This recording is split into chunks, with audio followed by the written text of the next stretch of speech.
One, let's talk about the topic. One of the missions of this podcast is to provide you as a community the opportunity to have an insight into different fields of industry. The field of industry that we're looking at today is very, very interesting. Number one, it kind of has a medical background, which is interesting. Okay.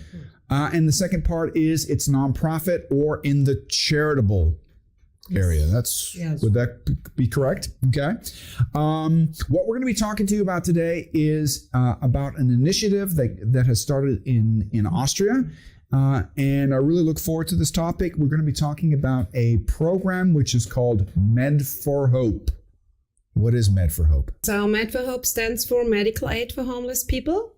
And it's an initiative that focuses on education of doctors, paramedics, social workers, whoever has to do with street medicine issues.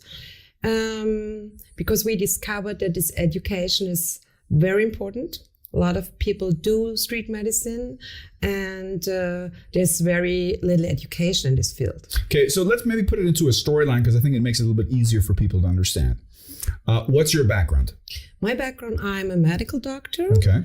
And I'm You're a general practitioner. Yeah. You have your own practice, very large and well. Yeah, I have my own practice. I worked a long time in emergency medicine. So that's an important point, right?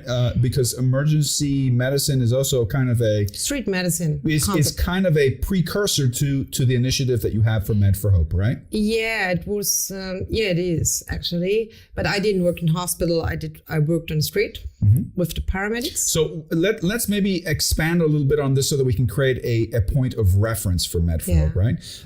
It used to be when people worked for emergency services, you would have different doctors going out there handling people that had different emergencies. Yeah. But there was no standard.